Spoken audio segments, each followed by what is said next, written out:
Հայաստանի հարուստ տերուարներում աճեցված խաղողի եզակի տեղածին սորտերով, ավանդական տեխնոլոգիաներով պատրաստված հայկական գինիներն առաջին անգամ ներկայացվել են Ասիայի սննդի եւ խմիչքների Food-Ex Japan մասնագիտացված ցուցահանդեսում։ Շուրջ 50 տարի անցկացվող միջոցառումն ամեն տարի Տոկիոյում հավաքում է 90 երկրի մոտ 3500 գինի արտադրողի, մատակարարի ու գնորդի։ Քանի որ գինու գնորդները իրենց որոշումները կայացնում են հենց տարվա առաջի երամսյակում, ըստ հիմնադրամը եւս այս առաջի երամսյակում ակտիվ էր։ Ցուցահանդեսը բավականին հետաքրքիր էր եւ ակտիվ էր, որովհետեւ ունեցել ենք 1000-ից ավել այցելուներ,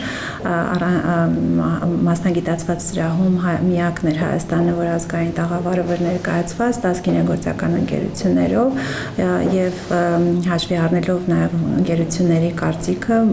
բավականին արդյունավետ էր ցուցահանդեսը, որովհետեւ շատ հանդիպումներ ունեցել գինու գնորդների, խանութի ցանցերի ներկայացուցիչների հետ։ Հիմնադրամի եւ Ճապոնիայի բիզնես ասոցիացիայի աջակցությամբ ցուցահանդեսի մասնակցած հայ արտադրողները նախ հանդիպում քննարկում են անցկացրել Ճապոնիայի սոմելիեների ասոցիացիայի հետ, որ հայկական գինիները ճիշտ ներկայացվեն ու համադրվեն ճապոնական ազգային ուտեստների հետ։ Ապա արտադրանքը ներկայացրել են այն ներմուծողներին, որոնք զբաղվում են նաեւ մանրածախարևտրով ու լավ կապեր ունեն դիստրիբյուտորների հետ։ Նմանատիպ ցուցահանդեսների շատ են մասնակցել, բայց Տոկիոյի ցուցահանդեսը լրիվ ուրիշ որակ էր։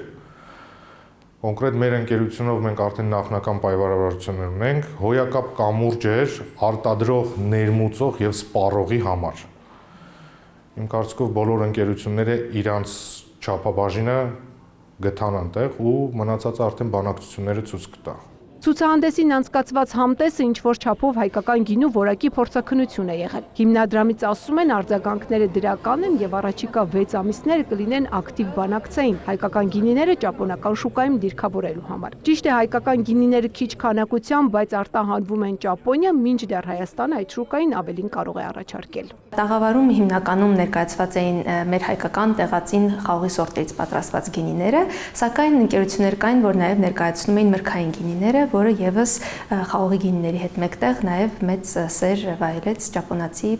համտեսողների շրջանում։ Ճապոնական ցուցահանդեսից անմիջապես հետո հայկական գինիները ներկայացվել են նաև Գերմանիայում Դուսելդորֆ Պրովայն գինու միջազգային ցուցահանդեսին։ Ինչպես միշտ միասնական տաղավար, հայկական գինիների համտես, նաև վարպետության դաս գինու փորձագետ Թոմաս Բրանդելից։ Այստեղ եւս այցելուները ծանոթացել են հայկական գինեգործության հազարամյա պատմությանը։ 9-րդ տարին է ինչ մասնակցում ենք այս ցուցահանդեսին,